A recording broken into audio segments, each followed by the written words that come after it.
माया एक बहुत ही होशियार और सुंदर लड़की थी। माया का अपनी बीमार माँ के सिवाय इस दुनिया में कोई और नहीं था।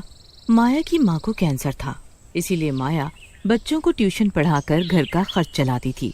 वो अपनी बीमार माँ के लिए दवाई गोली का इंतजाम किया करती थी। एक रोज माया मंदिर में भगवान से बोलती है, भगवान जी, आप तो जानते ही हो कि मेरी माँ को कैंसर है, इसीलिए उनका ऑपरेशन करना बहुत जरूरी है और ट्यूशन के पैसे से तो बस घर का खर्च ही चल पाता है। भगवान जी प्लीज कुछ कीजिए ना कि मेरी किसी बड़े अच्छे से स्कूल में टीचर की नौकरी लग जाए। माया मंदिर में भगवान की मूर्ति के सामने ऐसे बोल ही रही होती है कि तभी माया को विकासपुर के मॉडर्न स्कूल के प्रिंसिपल सर का फोन आता है। हेलो माया जी, मैं विकासपुर के मॉडर्न स्कूल का प्रिंसिपल बोल रहा हूँ। आप कल से स्कूल ज्वाइन कर सकती हैं, तो प्लीज टाइम पर स्कूल आ जाना। ये खबर सुनते ही माया खुशी से झूमने लगती है। अरे वाह भगवान जी, आपने तो मेरी सिलेक्शन सीधे विकासपुर के मॉडर्न स्कूल में करा दिया। फिर अगले ही दिन माया टाइम पर स्कूल पहुंचती है। माया जी, आपको 12वीं क्लास के बच्चों को पढ़ाना है, जो कि बहुत ही शरारती हैं।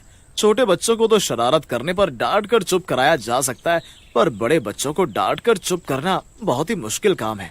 सर आप चिंता मत कीजिए, मैं सब संभाल लूंगी।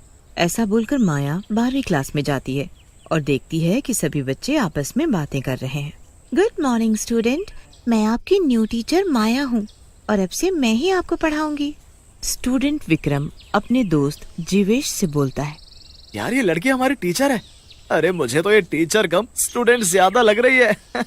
कुछ भी कहो, टीचर जी हैं बड़ी खूबसूरत। ऐसे बोलकर दोनों जोर जोर से हंसने लगते हैं। तुम दोनों आपस में क्या बातें कर रहे हो जो तुम्हें इतनी हंसी आ रही है?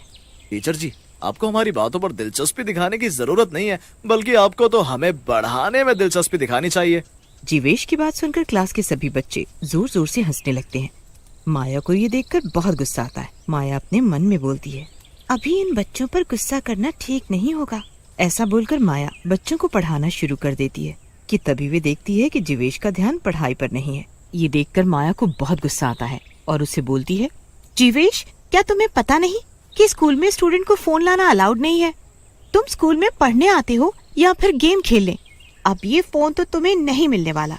आप इस स्कूल में अभी नई नई आई हो ना, इसलिए मुझे नहीं जानती हो कि मैं जीवेश मल्होत्रा, रविंद्र मल्होत्रा का बेटा हूँ। मेरे डैड इस शहर के बहुत बड़े और नामी बिजनेसमैन है। अगर उन्हें पता चला कि आपने मेरा यानी कि जीवेश मल्होत्रा का फोन छीना है, तो आप गई काम से। तुम किसी के भी बेटे हो, ये फोन तो तुम्हें अब नहीं मिलेगा। यार मैडम जी बहुत सुंदर है, तो रौब तो दिखाएंगे ही, और अभी तू शांत रह, इस माया को बाद में मजा चखाएंगे। अगले दिन माया स्कूल जाती है और अपनी क्लास में जाकर देखती है कि सभी बच्चे बहुत शोर मचा रहे हैं। 12वीं क्लास, ये कितना शोर मचा रखा है तुम लोगों ने। और जीवेश, तुम्हारे पास ये फोन कहाँ से आया? टीचर जी, आपको क्या लगा आप मुझसे मेरा फोन छीन लोगे तो मैं स्कूल में फोन नहीं ला पाऊंगा? आपने मुझसे मेरा एक फोन छीना, तो देखो मैं आज दूसरा फोन ले आया। वैसे मैम, आज आप एकदम मस्त लग रही हो। जरा मेरे साथ मेरे न्यू फोन में सेल्फी तो खिंचवा लो। यार विक्रम, तू भी आजा, हम साथ में सेल्फी खिंचवाते हैं। ऐसे बोलकर जीवेश और विक्रम माया के पास जाकर खड़े हो जाते हैं और जीवेश मैम के साथ जबरदस्ती सेल्फी लेने लगता है। ये देखकर माया को बहुत गुस्सा आता है और वो गुस्से में जीवेश और विक्रम को गाल पर एक जोरदार थप्पड़ मार देती है। ये देखकर क्लास के सभी बच्चे जीवेश और विक्रम पर जोर जोर से हंसने लगते हैं। माया जीवेश से उसका फोन लेकर प्रिंसिपल सर को दे आती है। मैम, आपने मुझे थप्पड़ मारकर अच्छा नहीं किया। अब देखना मैं आपका क्या हाल करता हूँ। जीवेश, मैम को अभी कुछ भी कहना ठीक नहीं होगा, इससे तो हम बाद में सबक सिखाएंगे।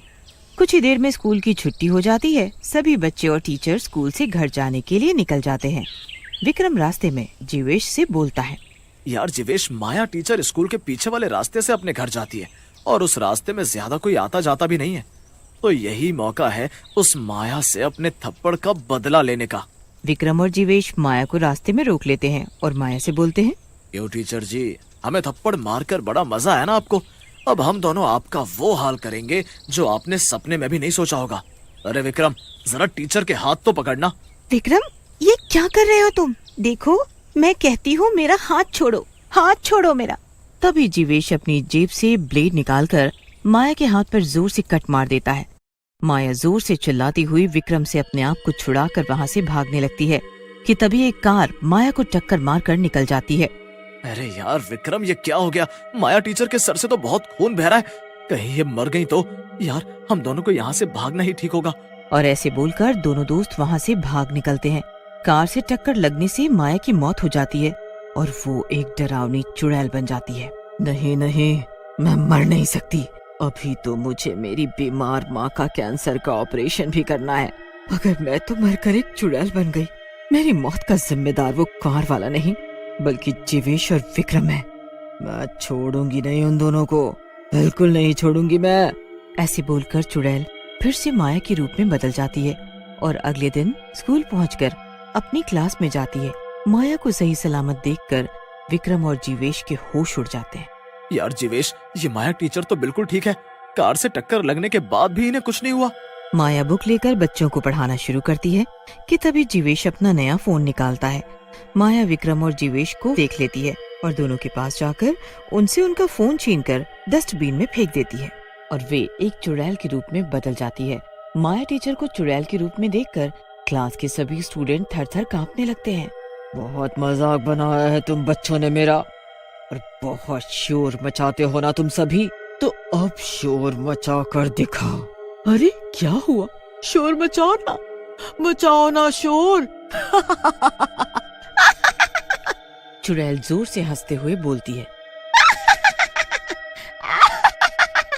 क्या हुआ? आज पूरी क्लास एकदम शांत है। सबको शांत होना भी चाहिए क्योंकि मैं माया टीचर नहीं बल्कि मैं माया चुड़ैल हूँ। और अब सबसे पहले सजा विक्रम और जीवेश को मिलेगी। अरे ये क्या? जीवेश और विक्रम, तुम दोनों दोस्त अभी तक मुर्गा नहीं बने। चुड़ैल जी, हमें माफ कर दो। हमने तो कुछ ऐसा नहीं किया है जो आप हमें इतना डरा रही हो। विक्रम की बात से चुड़ैल को गुस्सा आ जाता है और वे विक्रम को डंडे ही डंडे मारने लगती है।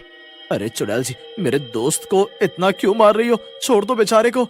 इसे तो मैं नहीं छोड़ूंगी और साथ में तुझे भी अच्छा सबक सिखाऊंगी। ऐसे बोलकर चुड़ैल जीवेश का गला पकड़ लेती है। जीवेश जोर से चिल्लाते हुए बोलता है। अरे चुड़ैल, छोड़ दो। तू मेरे डैड को नहीं जानती हो। अगर उन्हें पता चला कि तूने मेरा गला पकड़ा है और मुझे बहुत मारा है तो वो जिंदा नहीं छोड़ेंगे तुझे जान से मार डालेंगे। चुड़ैल जोर से हंसते हुए बोलती है।